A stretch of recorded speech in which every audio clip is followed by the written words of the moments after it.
Yeah, so this is one of Clermont.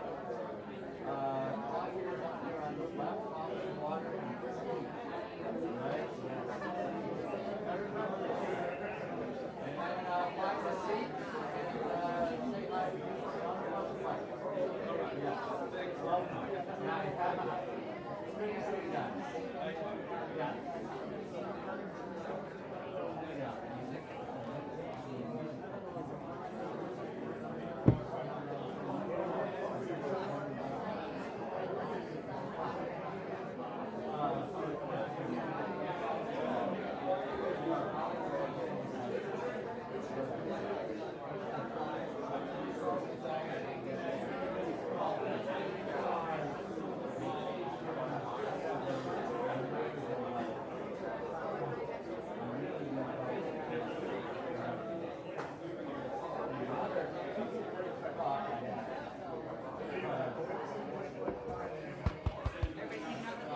Hello and welcome to 1 Million Cups. Those of you in the kitchen, we have 90 seconds before we're going to get started.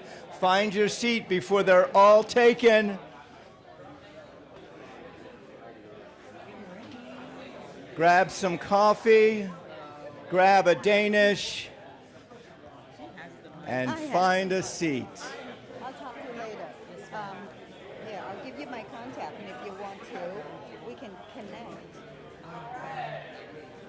I don't have it. What is that? You just Exactly. Does it mean I have to like sign up for something? You can, if you want to. You don't have to. It just stay there until you get my contact. Good morning, Deborah. How are you?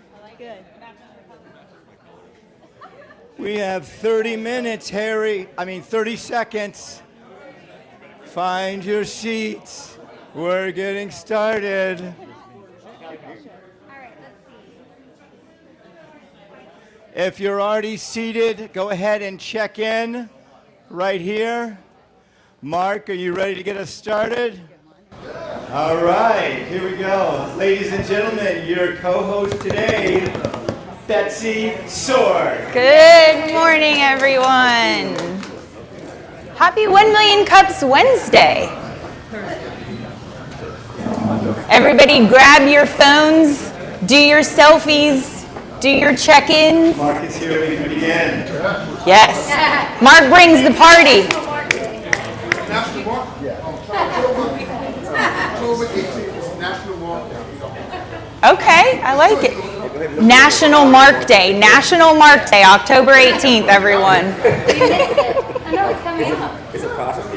Get your phones out, go ahead and check in. This gives us credibility. We are one of the top 114 1 Million Cups Yes. chapters in the world. We are growing. The universe, the 1 Million Cups universe, indeed. All right. Yes, get your morning confetti. If you didn't make your bed this morning, you at least get confetti for checking in here. And it's okay if you didn't make your bed, I didn't either. So our organizing team here in the house, if you are a part of our team, can you raise your hands for us over here? There's everybody. Yes. So we've got almost everybody, the whole family's here this morning. So this is our wonderful, capable team. If you have any 1 Million Cups questions, if you're thinking about presenting, find any one of us and ask all the questions because we love talking about 1 Million Cups. We do, and we get paid so much, don't we? Our hearts are full every Wednesday. Our hearts are full. We do not get paid at all. This is volunteer. Yes. We are here at the U, and that is our place. It is our venue space. It is. And they are also volunteering also. They do. They donate this to us every week. And if you are good or bad at golf, find yourself out there at the driving range or on the golf course. If you want to do salsa dancing or music bingo, any of those things. They have all kinds of things going here all the time. So hang out at the View. And our sponsors are Should have brought my books and shot them Coffee balls and afterwards. Food by the View as well. Oh, they're back doing it again. They are. They're bringing the scones again. Rockstar was doing it there for a minute. Our media is by Mighty Man T, back in the back. Glenn, raise your hand. Yes. He is doing all of our IT work. And then streaming Brent- us on all the platforms. And then Brent is from Minuteman. Ken Rose right there with the red cup or orange cup. Better be You orange. can clap if you want. I heard that. So in our partners that are always supportive of 1 Million Cups every Wednesday, we have LEAD, our Lake Economic Area Development Partnership. Ray back there with LEAD helps all things entrepreneurship and workforce and just growing Lake County and keeping all of you entrepreneurs here in Lake County to grow our area. We have the SDEC. Cesar is here. Jose is not here today. He's working. Okay. Good to see you. Sounds like Chamber. Dave Coley, are you here? Anybody? No. He's at a ribbon cutting. Yeah, Chuck, we're going to give you the credit. Chuck is here from the Chamber. And of course, we have access to the Business Incubation Program through UCF for all kinds of ideas and businesses when you get to that point. So all kinds of partners and support groups to help us on our entrepreneurial journey here. And these are all free. I mean, they're complimentary. They're here to help. They Our are. mission is to fuel big ideas by opening doors to knowledge, resources, and community connections. Basically, scratch that. It is entrepreneurs helping entrepreneurs. That's what this whole thing is about. Want to make it easy. Change that. Want to make it easy. Yeah. You're welcome to. Go ahead. Banks is on a mission with the mission slide. I like it. So this is kind of what 1 Million Cups is all about. For those of you that have not been here before, we are big on presentations, not pitches. We ask you to be up here and be vulnerable and talk about what it is that's bothering you or a challenge that you're having with your business or a pivot. And so we want those authentic presentations. We don't want anyone in the room feeling sold at the end of this. Connections, those are always happening here throughout the presentation and afterward. We want you to connect and talk and not network. Don't come after me with your card, Banks. I don't want to be a farmer. So Black how do I give my card to you? I would like to ask you, Banks, could we connect You sometime? just asked me, so I can give you my card now. You can. I'm still not going to be a farmer, but Ask for the card. That's just one little thing. indeed, And you, indeed. too, can be a farmer. All right. All right. We'll see about that. All for the community, by the community. Of course, you guys are the drivers for this program and the reason that it happens every Wednesday. And if it's ever not a welcoming space for entrepreneurs, please take that up with Banks. That's the goal, is to make this an entrepreneurial welcoming space for all. Who here is here for the first time? Raise your hand. Oh, wonderful. You know what? We're gonna Lots do of new this, faces. okay? Let's meet the new We're gonna folks. Tell me your name, your business, and like 3 words of what your business is. And we're going to start with Chuck. My name is Chuck. I do roofing and solar. And so if you have a house and you're worried about anything, I do inspections so you can be prepared for any type of weather. Anybody with a roof? All right. Hey, how you doing? Aaron, go ahead.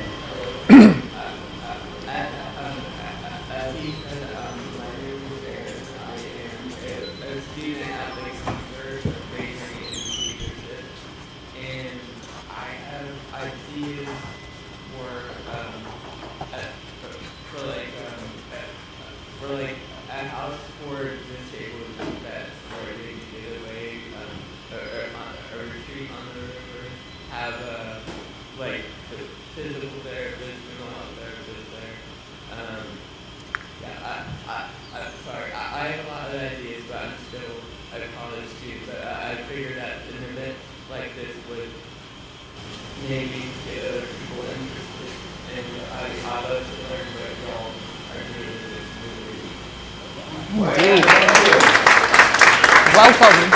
And Aaron, ideas grow here. Yes, Thank yes. you so much. Yeah. We love having students, so very exciting. Who else do we have first time? Hi, my name is Jacqueline Herrera. I'm a CPA. Right here. How's it going, man? Good. To Portland area, so I'm Good bringing crowd. to all of Central Florida and Seems that way. Wake County. My company, we do audits for nonprofits, as well as accounting services for small businesses and startups. Excellent. Welcome. Who else? Hello everyone, my name is Angie Reyes and I have a a real estate business. We do sell, we do leases, and if you need help with buying or selling, there you go. Excellent. Welcome. Hi, my name is Nelson Martinez. I have in the works, I have an outdoor eating and entertainment venue on Lake David in Groveland. Right. So hopefully in the next maybe 6 months, we'll be up and running, and you guys can come over and have a beer or a glass of wine, have some music. It's going to be under a 1,200 square foot seating hut. Do you guys have like a crowd scene? Do you like take a picture of the crowd? Yes. Like from this, no, I mean like from the perspective of the speaker. Right on Lake David. That'd be useful. Excellent. Thank you. That's everybody, correct? Is that all of our first-time visitors? Thank you so much for coming here. Yeah, it's like I'm talking, and I like to put on my social media what the crowd is thinking, you know. So I get stills, or it's like Daytona would pan the Yes. entire crowd, you know, as I was talking. Speaking of presenting, let's hear from Harry, our esteemed speaker coach. Where is Harry? Harry, he loves it when I do this. Harry, tell us about presenting at 1 Million Cups.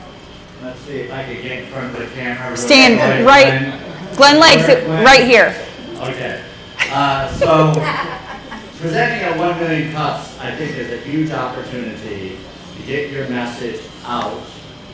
It's not really pitching, but there is an opportunity to draw others towards your business. So what I would recommend is considering what kind of opportunity it is to speak in front of 50 or 60 people. Even if you're a total rookie, we'll help you with a presentation.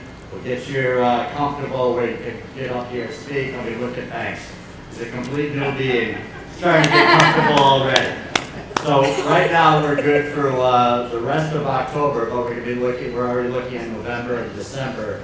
So we'll give you, not just a week or two, but if you want 3 or 4 or 5, 6 weeks, whatever, we'll definitely help you get going in that. So thanks. Yeah, and Harry, tell us about what we want to see in 6 months after they present. Yeah, so we'd love for you to actually take some of the guidelines which come to you in a nice format from Glenn, uses AI, gives you a summary of what your presentation is as well as all the comments.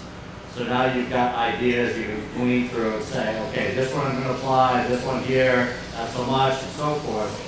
But after you do this over a period of 6 months or so, we'd love to have you back and hear what has worked and maybe what hasn't worked, so we can help you to continue to grow. So that's really the whole mission, is help small businesses to grow, and speaking is a great opportunity. And Harry, you are the speaker coach. And if you were to be a coach in the NFL, which kind of coach would you be? And you can give us the name of somebody. Bill Belichick? Not so much. As much as I'm a huge Patriots fan, he's probably not a guy I'd warm up to. But my whole approach, and I think our team is as well with Lee and Doris, it's all about servant-mindedness. So it's really helping you to get your message out in the way that you want to do it. We're not going to bark at you or say this is the absolute way you have to do it. So you'll see some of these a little more pitchy than maybe some of us like, but that's the choice, right? That's the choice that someone's making. So we're going to try to help cajole and encourage to make it more of a presentation than a pitch. But that's the way we are in general. That helps. Harry Spade, everyone, our coach. Yeah, that's one thing that we do have here at Clermont 1 Million Cups is access to professional coaches that do this for a living. So it's something that, and we've had some of our presenters share that there are things that they discovered about their own business just looking to do the presentation. When you kind of dial it back and take a new approach, you learn things about not only your business but yourself. So it's a very reflective experience, it can be. So, this is our icebreaker, and it's a chance for you all to think about this and then to give us your opinion. What's a completely random skill you accidentally became good at while running your business? Absolutely random skill. You have to have one. I do have one, but I'm not going to be the first one to go. Okay, I'm Tina Ray, if you don't know me. My random skill with business, because I'm a food person, was learning how to punch potatoes and blanch them and make french fries. Nice. That's very good. Anybody else? Some random skill. All right, I'll go. Okay, Tia, Aaron's got one. Tia's got. Actually, mine, I didn't expect it, but it's audio video editing. It's something I've always admired people who could do it, and I had a need, and I couldn't find someone to do it, and I had to learn it. So. Nice. Aaron, did you have one? Go ahead, Zane. Oh, hey guys. So yeah, when I first started one of my websites, I used this platform called OpenCart, and I wanted to customize the site, and eventually I had to dive in and go, what the hell's all this, random characters and so on, and that became the journey into HTML, and then going down the rabbit hole to learning everything else about coding. But that was all accidental. That's a valuable accidental skill right now. Well done. So a random skill I've learned over many years of college is keyboard shortcuts. I just have a lot of keyboard shortcuts I've memorized over the years, and I noticed with what some people do with tech that's quite the most efficient. So hey, the QR code here, use the URL shortener there. So just a lot of different tech secrets. Thank you, Aaron. Like it. Is there like a control delete that will actually create money? Got Mike. About creating money.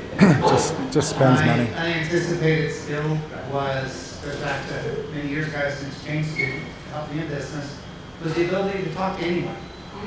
Not intimidated by position, by wealth, or the simplicity of somebody's circumstance. A genuine interest in just talking to people. Wonderful. Anybody else? Right here, Chuck. Chuck, right in front of you. Yes, I was actually doing a food review for a client of mine, and I hired a photographer, and the person never showed up. So I ended up doing the photography myself. And then from there, I remember going in and doing Photoshop and looking at the photos. And I actually looked it within the next couple of days to get to work. So There you go. So, Nancy, what about you? What is yours? No, I'm. Wait. I got one. So being that my property is not developed at all, no infrastructure or anything, so I have to deal with the city quite a bit. So I would email certain people from the city and not get replies. So what I learned was that if you CC the city manager, they'll answer. Very good. All right, Betsy. Oh, wait, no. Totally by accident. I learned to be a producer next to my husband, and I'm not afraid to ask for money, so that's one good thing. But he reminded me, I do all the behind the scenes with this now, when we're filming. So I've done the filming behind the scenes, and so that's a fun thing. Everybody's different with the life work. So Sandra's going to be the one with the hook when we get too long-winded, pulling us off. All right, yeah. Insane. What is it? You got to tell us. You go first. I learned to drive a skid steer. Really? Yes. Oh, nice. Yeah. I learned how to blow air out of my eye. So watch out when I sneeze, okay? Stop looking at me. You're making me nervous now. I don't even know what to do with that. Ice broken, indeed. Okay. I don't know if anybody has anything to say anymore. If you don't. So I can have a laugh. Please Remember leave. 2008 when the market crashed? That's when I learned to speak. And never known that one day I'm using my speaking skills to be making a living. So just explore, right? Just tap into whatever you accidentally get into and be good at. And I actually love to talk to people, and it's all about story, and we share story. It's not even talking. So, there. So, everybody, you can clap. Come on. Take it on. But can they blow air out of their eyeballs? I mean, keep conversations down to a low or not at all. Make sure your phone is on vibrate, and we are live streaming. Are we on YouTube yet? Yes. YouTube, yes. Facebook, yes. LinkedIn, we have 136. We need 14 more people to follow us. So just follow us. We are 1 million cups, Clermont. so new visitors, if you're not following us on LinkedIn yet, please, we want to stream. So we're going to bring our speaker up now, unless you guys want Banks and I to talk a little bit more. No, we're good. So when we do have our presenter up here, we want to be curious, of course, not critical. That's how we get them the best feedback to address whatever the challenges that they're presenting on. Be kind and actionable. These are kind of things that our community just does, which is very much appreciated. Try and keep it to one key insight. I think we're going to get a lot of feedback today, so it's always very, very helpful. But then if there are extras and more connections, save those for afterward. We welcome those. And our speaker today, Phil Kelsey with LifeLog. Where are Phil? Phil, there he is. Phil Kelsey, everyone, our presenter. Okay. I have it on? Yes. I didn't realize the whole time I've had a hot mic. I hope I haven't said anything that's inappropriate. It's okay. It wouldn't be anything worse than Banks and I do. You're good. Okay. Great. Well, thanks, everybody. My name is Phil. You know, I've been traveling around to every 1 million cups in Central Florida. And I got to tell you, there's some nice venues, but you guys have the blue ribbon. You take the prize. This is great. You don't know how good you have it. This absolutely takes the prize. So, my name is Phil, and my company is called, whoops, what are we doing here?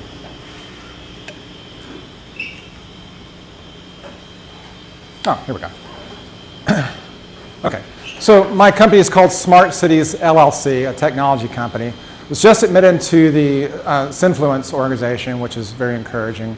And we produce, my background is real estate investing for about 40 years, local government. I do work for the Orange County Comptroller.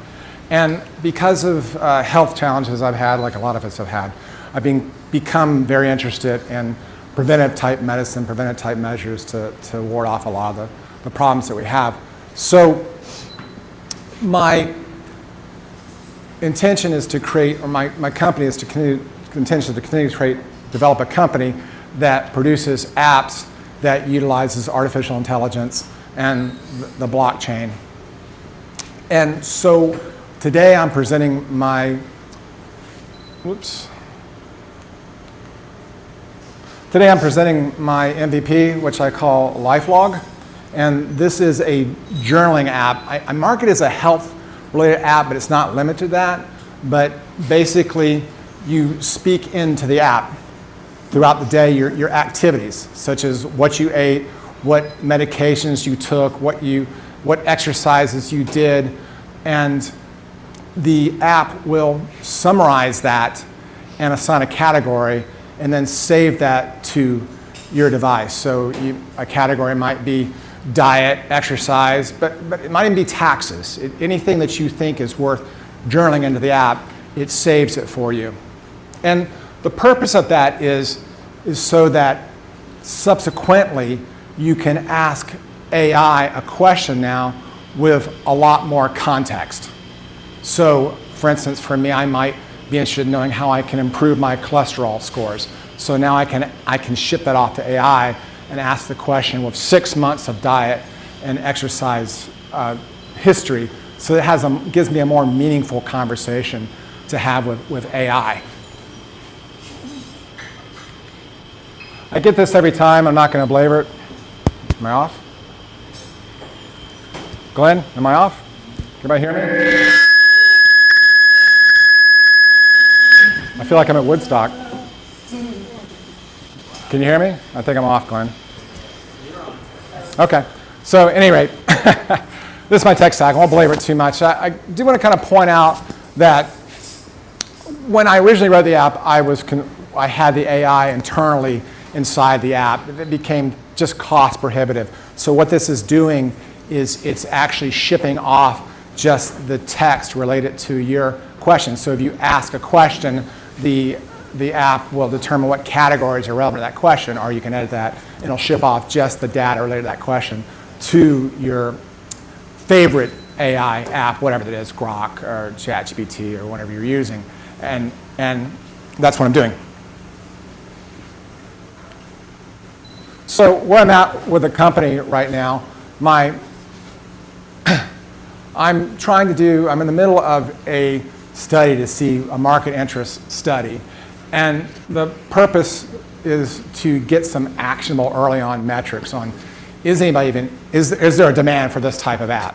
So in my life, I've built a lot of projects. And it's that old thing with Kevin Costner that you build it and they will come and for me, it just didn't pan out that way. So this time, I'm trying to get some really early feedback, which I'm doing. Unfortunately, Google and iPhone will not let you just put out anything. They want you to test it and get something out there, but that's what I'm in the middle of. So my MVP, I've scaled down to I've taken all the cloud access off, and the data is just saved locally. And I've removed all the onboarding. There's no sign-on. I basically made it plug and play. I want to remove all the barriers to entry. And then I've divided my campaign up into 2 cohorts. The first one that I'm in right now, I call the Android cohort. Next month, I'll do the iPhone or the Apple cohort. And I have a very inexpensive budget. So it's amazing how many impressions you can purchase for just $5 a day, although the ads I'm buying are overseas, but it's accomplishing my goals. So right now, my first objective was to create what's called a smoke test, a 404 test. Again, you really can't so much do that because Apple and Android have very stringent requirements for what you'll put up there, but it's given me some good feedback, and it's asking the question, again, is anybody interested? Will anybody install? So with a large number, I ran this for 2 weeks of a large number of impressions, I was able to get an impressive 20% of the ads that were rendered, people actually clicked on it, the click-through rate, and out of those 5%, which could have been better, but still encouraging, actually went on to install. So in 2 weeks, I was able to receive 2,000 installs, which is on its way to confirming to me that at least there's a demand for this type of app, which we probably already knew that when it comes to AI and healthcare, there probably is a demand, but this test confirmed it for me, or supports it for me.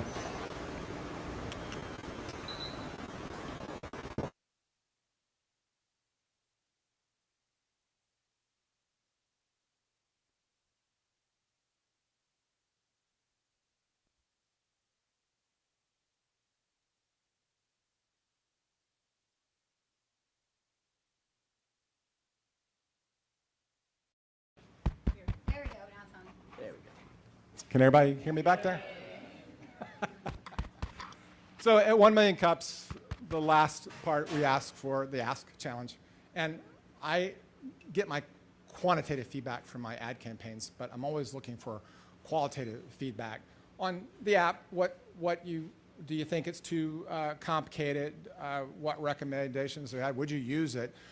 I have, the link is where you can test it on your iPhone or your Android, but it also has a survey attached. And one thing that you may not know is that 1 million cups, likewise, for every presenter that presents, you can go out on the website and answer questions and surveys. And I got to tell you, interesting, I've never received a survey response, not from 1 million cups or on my own. So I'm always soliciting feedback. It's interesting.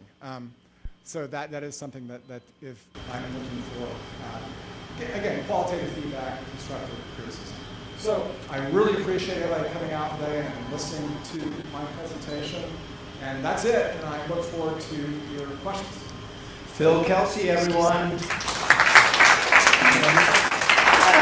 think that will do well. Okay. Go ahead and just say your name, Phil. Phil, can everybody hear me? Good. Yeah, Phil, let's. I'm going to fill out your survey. I'm going to be the first one. So do I get like a survey from Dairy Queen? I feel like yes, I see phones. I feel like he issued us a challenge here. The first 5 people get a new shirt. Thanks, Vic. So Phil, what exactly? I'm a 5th grader right now. What exactly is LifeLog? So explain that. for a fifth grader? Well, it's a convenience app. It does the same thing as if you pulled out an Excel spreadsheet and wrote down your daily activities and assigned a category. It's just convenient. So on your watch or your device, you can speak in these activities through the day. It's meant to be convenient for you so that you will do it and that you'll have that data with you at the time you want to ask that question. Okay, so Phil, how does that enrich my life? Well, my original motivations to writing it, I suppose, were two. One, I was very aware that, that when AI doesn't seem to have the memory. I was using Grok, and I'd have to go back in and reset up, and it took a lot of time. But again, for health purposes, I want to be able to go to, for say, take supplements and vitamins and exercise and do certain things. And I want to be able to go to my doctor and have a meaningful summary of my last 6 months of activity that I can convey to them. So it's things like that I think really improve the use of AI. So it's like a companion app to your favorite AI. So there are those apps that on your phone you can figure out what your heart rate is, and right. That is kept track of in whatever, some memory. Right. How does your app differ from what's out there already? Well, okay, it's very difficult to guarantee uniqueness in the app world because there are millions. So I won't guarantee you this is unique. I can say that my goal is to have something free or inexpensive, because there's a premium app for people to use, because although I haven't had time to review them all, some of those apps you're referring to, MyFitnessPal, they are kind of expensive, and I want something free for the public to use to help them pursue things like health. So that is maybe one differentiating. Because of my small size, I'm actually able to probably compete with a free app when others have a little more overhead to work with, to meet. So let me dig into our community a little bit, since we have such a diverse group here. We have healthcare professionals, we have kind of sales agents. The big question I'm seeing here is, what would you use this for, and what would you be expecting to get out of it? He said he gets his qualitative data, he wants qualitative, he gets quantitative. What do you guys, like again, our healthcare professionals, some of even the, where you have community gathering spaces, what do you see using this for personally and in business to help you along? Zane, what's your initial thoughts? Yeah, so I guess my first question is kind of maybe to the motivation of this. I know you talked about building an MVP, or building something that will come. Whenever you had this initial idea, what's the initial pain point that you really were trying to solve? That when it comes to selling this, I'm trying to figure out, what is your sales pitch? How are you going to, what's your elevator pitch on this? What was that motivation for the pain point? Because right now I'm not really clear on it. Okay, well the pain point would be two things. The first one I mentioned was that AI, although it's improved, does not store structured data. In fact, if you've been reading the OpenAI, they're actually moving back off that. They don't want to be a repository of your 6 months of data. And you probably don't want that on there. And even so, you don't want the duplicity of having to store that kind of data on multiple AI platforms. You want to have it in control yourself. It's still out there to some extent, but you really want more control. So that's the first pain point I see. The second is convenient. As I said, you could do the same thing. This is a companion app, and just like a lot of companion apps, you could do the same thing with Microsoft Office. But will you? Probably not. But the convenience of having it on your phone, on your watch or your phone, I think that maybe people will say, I walked around the block. I took my supplements this morning. This is what they were. Okay. A follow-up question on that. So the motivation for the user, obviously there's going to be some people who are maybe more proactive in wanting to journal. Are you going to implement functions that are going to prompt the user to say, hey, maybe set a trigger. If I walk into an area that says like, hey, did you check your blood sugar today? Or hey, what did you have for lunch today? Or things like that. Are you going to be setting any triggers there? Because Right. I feel like it's a lot Right. to be just constantly adding stuff in randomly. Oh yeah, well, first off, you're the tech guy, so you of all people know that everything doesn't happen all at once. I wish it would. It's a long process to develop those things. I see this as a very brown paper wrapper at this point in time. Again, I was very much in a rush to get to market, just to get the early metrics, action points, but absolutely, if you look at it, it is devoid of all hooks. It's not contagious. It needs more onboarding. Those are the kind of things that I plan to add over time to encourage engagement, to encourage conversion. But I don't have those yet. So right now, I'd say I'm at the testing point to see, again, is it feasible? Is anybody interested? Let's go up front here. Okay, so my question to you is, have you contemplated not reinventing the wheel and partnering with someone like Garmin? My Garmin does all that you're saying. It doesn't journal, but I could make it journal and it's free and it costs me $100. Good question. Possibly, but again, where I want to go with this is probably not in the direction of Garmin. My ultimate goal is to have more of the MVP I think will stand by itself and be usable. And if you want to use your Garmin, again, there are a lot of choices in the app world. Some you pay for, some you don't. I won't guarantee uniqueness. I'm just competing in a space along with everybody else. But my long-term goal, is anybody familiar with Valuetainment? Valuetainment, nobody? Yeah. I knew it. But they have an app called Connect, which I'm interested in. So I would like to have like a model like that where you're able to take your data saved on the cloud and share it via token with an expert, with your PA, or with your doctor, and that a limited time, a specific number of categories. So that's kind of the direction I want to go that wouldn't be Garmin related. But that's way off. So you're still flexible, you still have room for suggestion for things that you can add in the future. What do you have back here, Aaron? Great question, thank you very much. Basically just answered it. I had an idea,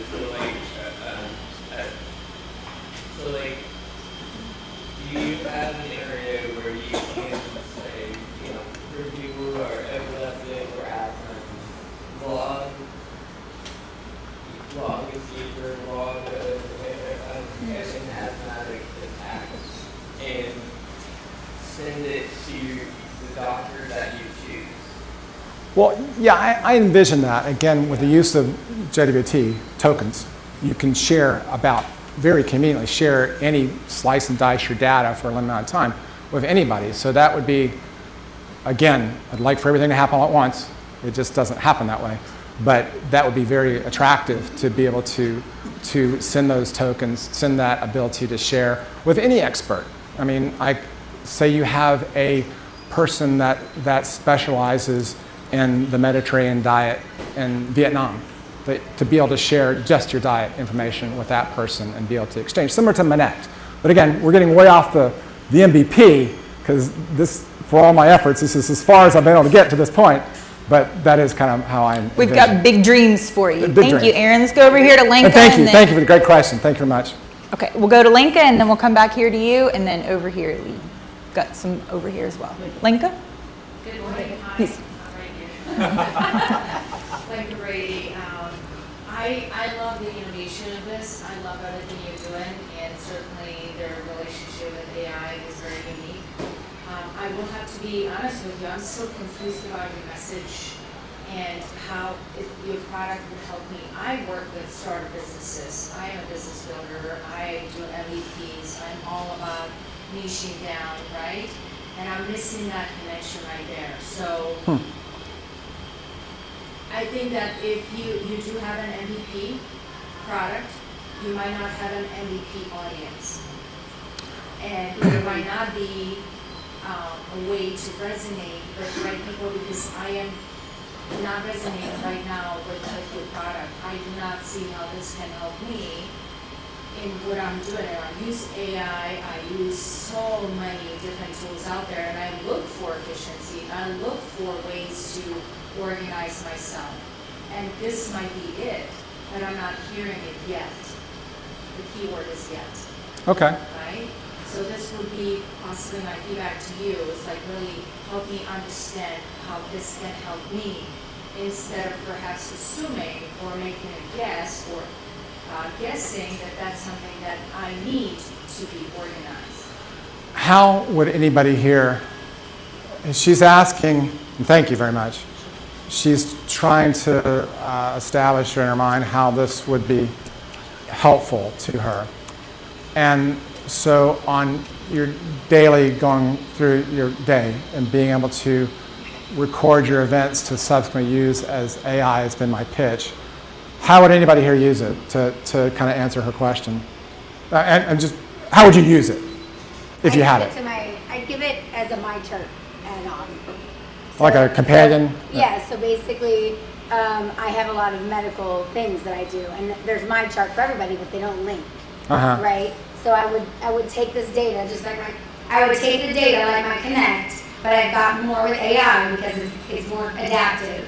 And I would hand that to all of my important people, my husband, my parents, my doctors, and they would know, well, I had a blood sugar spike, or I had a heart rate increase, and why did that happen? So what if, to answer her question, what if instead of just a list, what if, we all want to leverage AI, and even professionals that are in the medical industry, they need to leverage it too, or to compete. So what if you could ship that data off into an AI environment, say ChatGPT, and your physician pulled up the same thread on your AI and began to have the conversation. You wouldn't have to ship the data at that point. You just share your AI thread with that physician. They continue the conversation. But with the leverage of AI, would that not be useful? I haven't figured out how you're making my life any better. Your life is...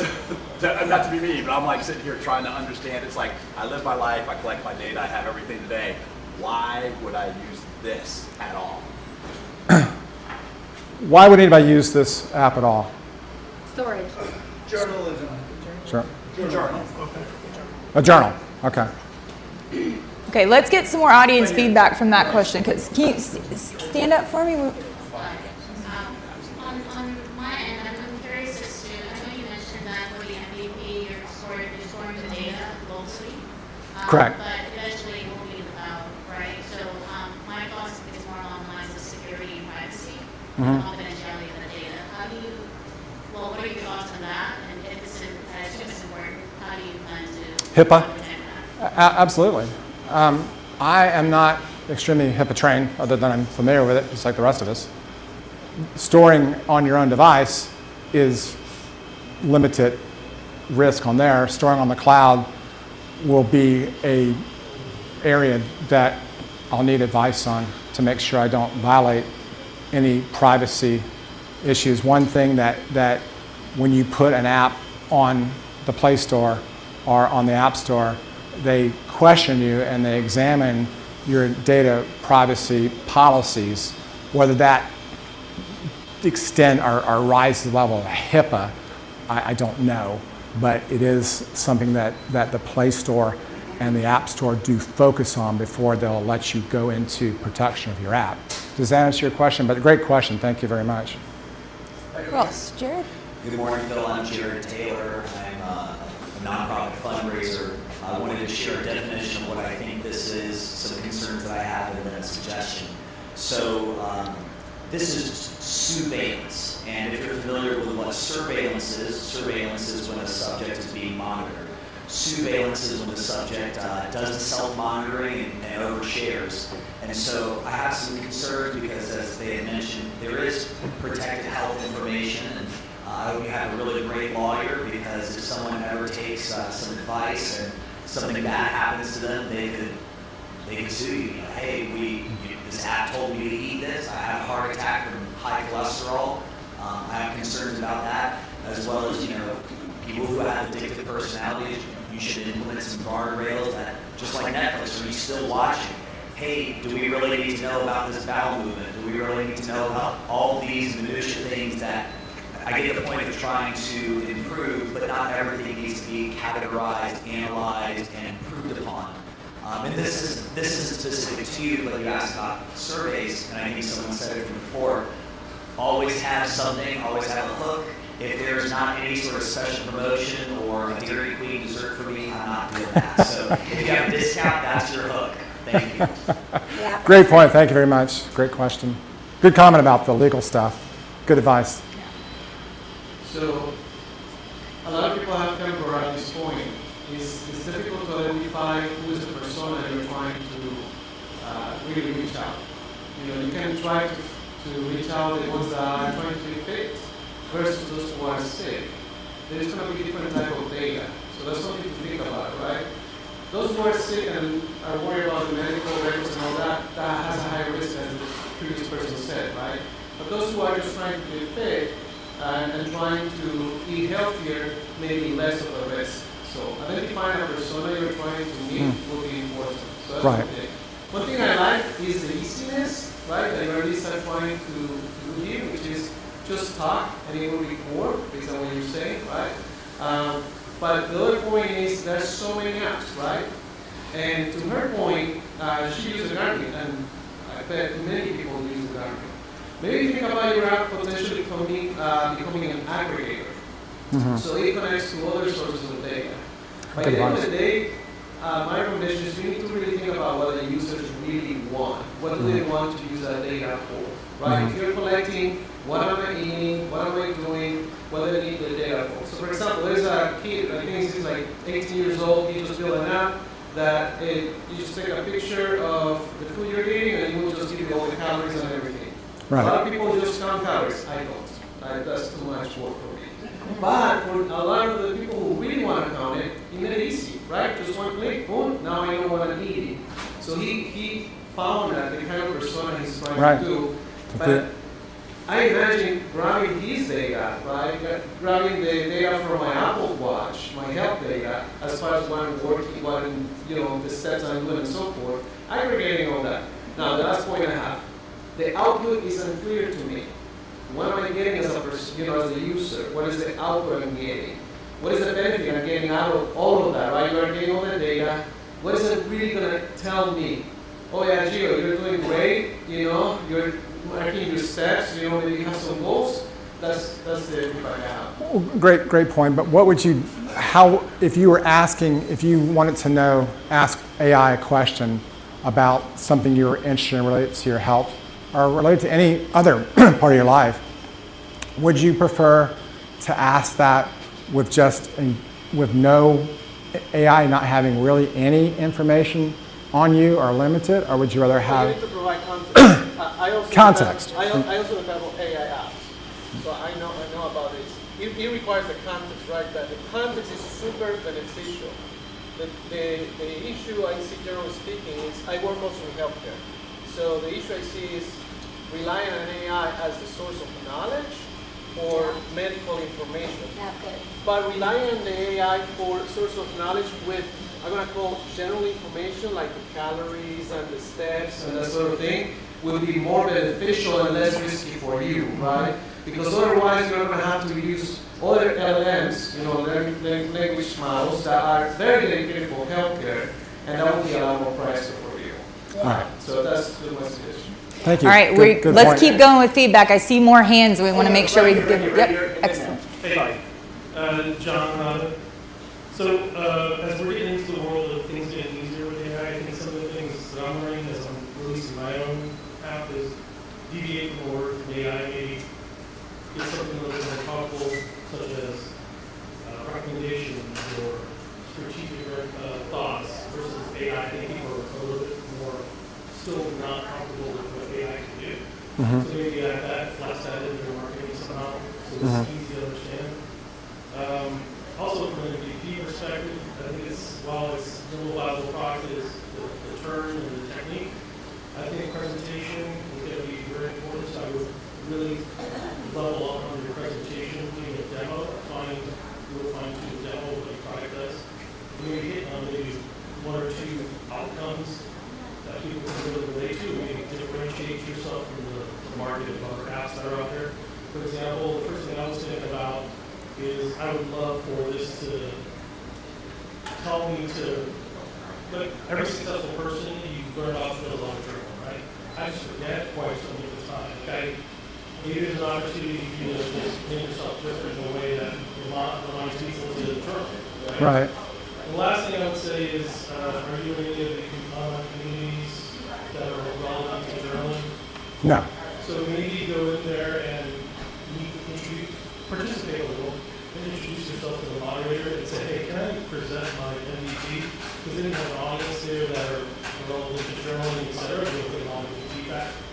And there's probably 1 to maybe a dozen communities out there you can do that. Okay. Good advice. Thank you. Thank you very much. Let's keep it concise. Couple more. Like 3 more questions, and Yep. we're there.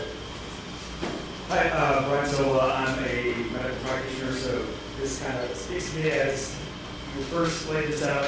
Kind of had a hard time understanding what you're going after. First, the journaling thing, the mindset stuff, which is good, and then got into the healthcare, which, for me, I'm actually looking for something that's like this. So I think to fix some of this stuff, what you have to do is go through a medical practitioner to actually have the accountability factor and the translation factor to be able to have, a credible source and sort out all the extra stuff. Because obviously it's AI, so it makes mistakes. But if a person can be that a patient, and I'm talking about what did you do over the last month, rather than, well, I kind of worked out 3 to 5 days a week and I walked or whatever, and I can have a more succinct thing. And then for her, credit too, talking about the Garmin app, to integrate that data, which is something that I'm currently doing for my clients right now, is using the Garmin Coach app so I can see their HRV, their sleep data, and everything else.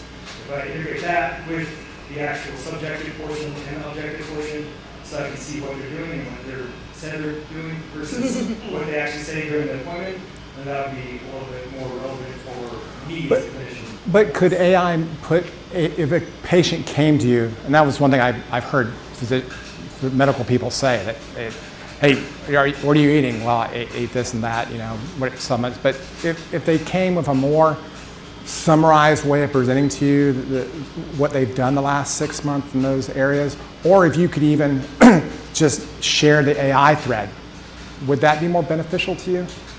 I wouldn't really want to go through the entire AI thread and try to sort that out. If it was like a monthly summary of these are the things that maybe something different that happened, like they went out to a concert or something, I don't know.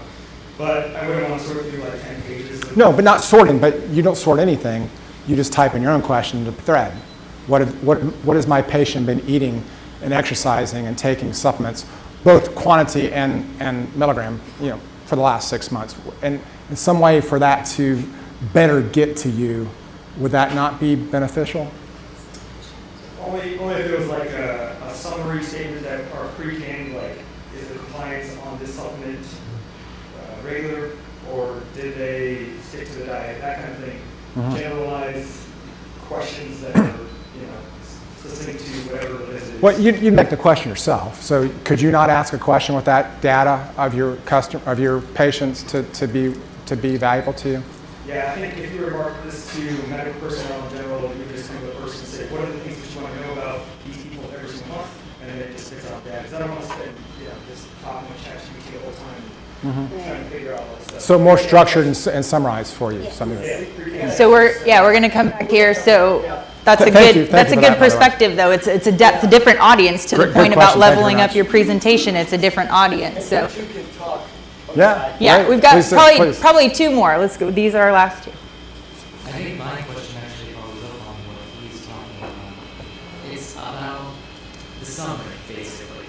What does this summarize? If I am a patient, if I'm any person who likes to give a lot of information into the AI, is it going to be missing anything that I'm giving it? Say I tell it, I ate this and this happened. I ate this and this happened. I took this medicine and this happened. I'm actually creating basically a summary myself, but if I give it too much information, is it going to neglect to tell my doctor? Is it going to omit certain things from that summary that my doctor is not ever going to see? What this problem, what a food is causing, what a medicine is causing in my life. Right. That's where my concern would be with something like that. But I also don't think that the paper covers anything what you're talking about. I don't think it covers healthcare, health insurance companies. So it's not a patient thing, it's a health insurance thing. Right, and that's a great point. I'm finishing off the South Beach Heart Plan book right now. I've been kind of impressed how certain supplements and medications actually don't work good together, maybe individually. But so I'm kind of using the app to ask that question: do these go together?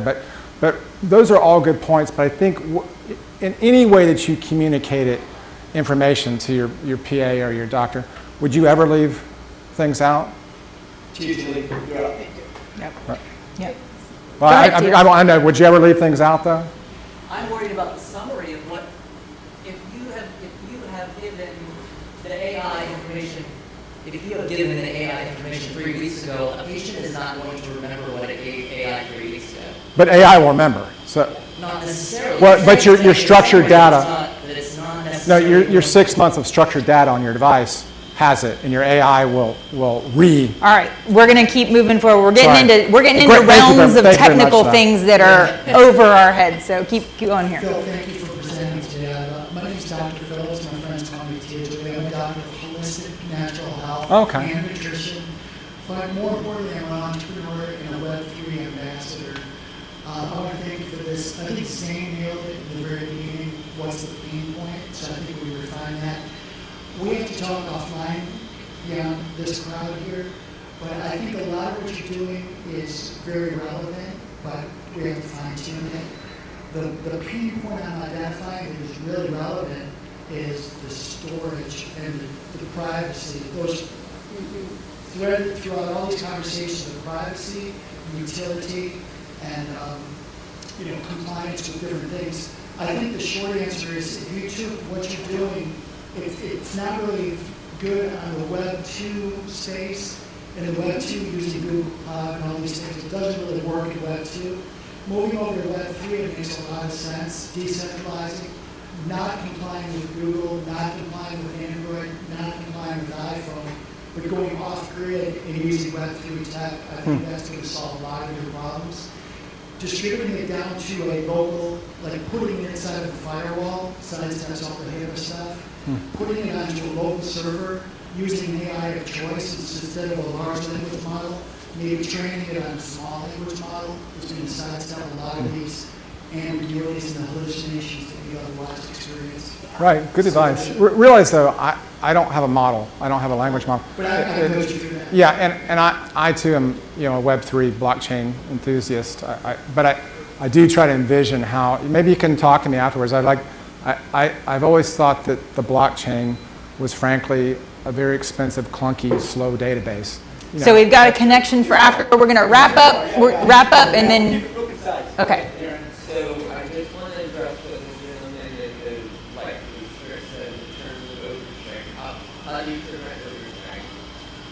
You put categories to whatever you're sharing to your doctor. This, and this. Then you have a little text field that's limited, 140 characters, make it a tweet. And then you have an option at the end, contact me. Do I want my doctor to tell me about this? Yes or no? All right, Aaron, we're going to finish the queue. Yeah. Is You got that 20 it? seconds. All right, I think that there's different ways that you might want to try and do this entirely. I think we've gone way down the rabbit hole with a lot of healthcare focus, but I think you need to think outside of the box and find the pain points that aren't even related to healthcare. That'd be my thoughts on this. Find something very specific that you can model this thing around. Basically, you're trying to sell this as, hey, this is your personal model of X, right? So find what X is to sell it that way. Also look at like your white labeling, something like that. See how you could use this as a tool to sell in different ways, because I think that you're running into a lot of, you're too broad in what you're trying to sell right now. We don't even know what you're selling. So I think you need to really refine down what it is that this is going to do. Yes, it is a personal model, but try to find ways that you could also use this a little bit different ways. You might be able to get somebody to license the software from you. Think outside the box in terms of what you're trying to do. Good advice.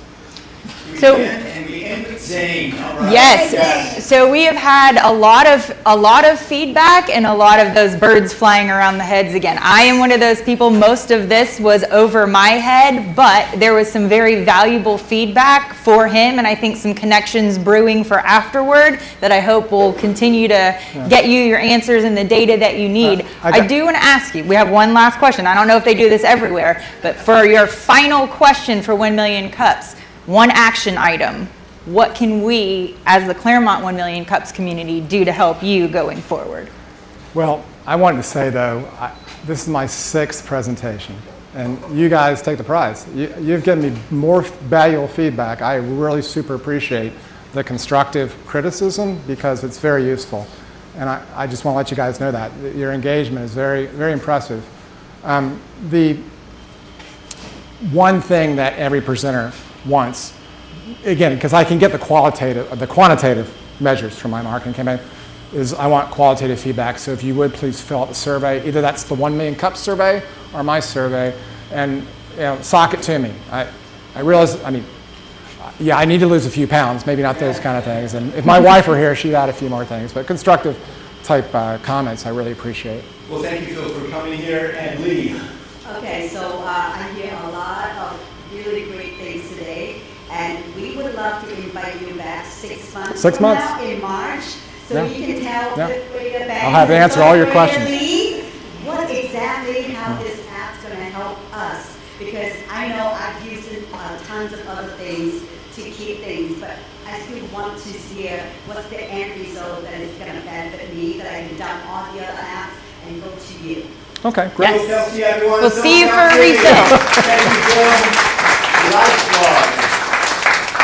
And there's all of our more QR codes for the day for following all things 1 Million Cups on social media. We still have a couple weeks left of fast track business training at the Clermont City Center on Tuesdays from 3 to 5. It's different content matter specialists from around the community. Some of your organizers here are those people, and they give presentations on everything you need to know from having a business idea all the way through creation. It is a 10-week course. We're wrapping up now. There's, I think, 3 more left, but we do 2 every year. So there will be one again next year in the North Lake area and then one again in the South Lake area. So. Totally complimentary, too. Indeed. Clean up after yourselves. Yeah, Don't be a slob like Banks. Yep, don't be a slob like me. Got it. Now let's take that group photo. Now, in the photo, if you just put one finger up, and it's this finger, Right. not the middle finger. Okay? Not your farming finger. Yeah. Your 1 Million Cups finger. Yeah. There we go. All right. Red Blanca. 1 Million Cups. Oh, that's okay. You don't need to see me.